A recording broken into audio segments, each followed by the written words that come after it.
पहला सवाल है प्रायिकता का आपका, एक पाशा फेंका जाता है, मान लीजिए घटना ई, घटना क्या है ई, पाशे पर संख्या 4 दर्शाता है और घटना एफ पाशे पर सम संख्या दर्शाता है।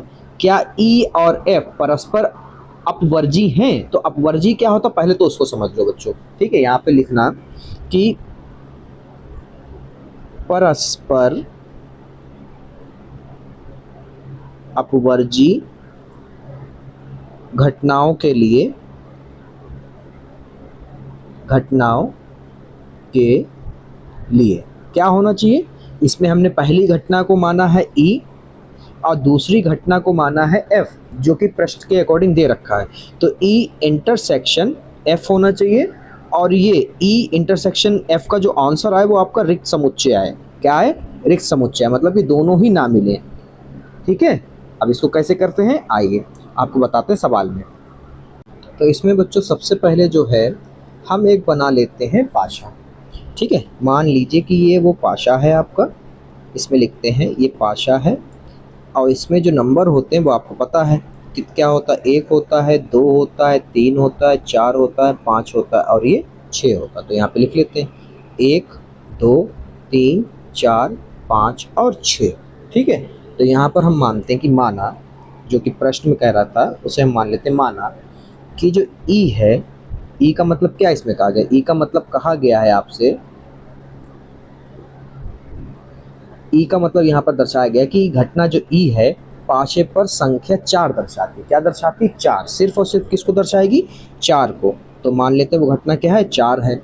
और जो एफ घटना है, जो एफ घटना का समुच्चय हमारा बनेगा वो कह रहे हैं पाशे पर सम संख्या, सम संख्या कौन कौन सी होगी? 1 होगी, सॉरी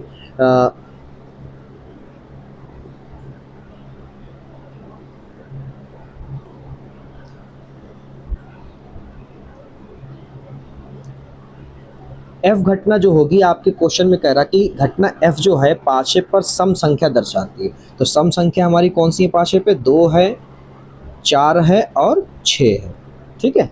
तो ये दो समुच्चय तैयार हुए। अब हम चेक करते हैं कि ये इंटरसेक्शन होंगे या फिर नहीं होंगे, ठीक है। तो यहाँ पर हम लिखेंगे कि ई इंटरसेक्शन एफ, तो यहाँ पे लिखेंगे कि 4 इंटरसेक्शन 2, 4, 6। तो यहाँ पर आप देख सकते हैं कि ये आपका जो है यहाँ पर 4 मिल रहा है। क्या मिल रहा है? 4 यहाँ पर है, 4 यहाँ पर भी मिल रहा है। मतलब कि जो एफ वाले समुच्चय हैं उसमें ई का समुच्चय यानी अवयव है। तो यहाँ पर हम लिखेंगे कि ये तो है, तो यहाँ पर हम लिखेंगे कि इसका आंसर क्या है? 4 है। अब तो यहाँ पर हम लिखेंगे कि चूँकि ई इंटरसेक्शन एफ जो है वो रिक्त समुच्चय नहीं आया है, ठीक है। तो यहाँ पर हम लिखेंगे कि अतः ई और एफ घटनाएं परस्पर अपवर्जी नहीं है। क्या है? नहीं है, ठीक है। सवाल आपको समझ में आ गया? तो आइए अब आपको सवाल नंबर 2 समझाते हैं, बिल्कुल मक्खन जैसा और बहुत इंपॉर्टेंट होने वाला है पूरी प्रश्नावली के लिए, ठीक है।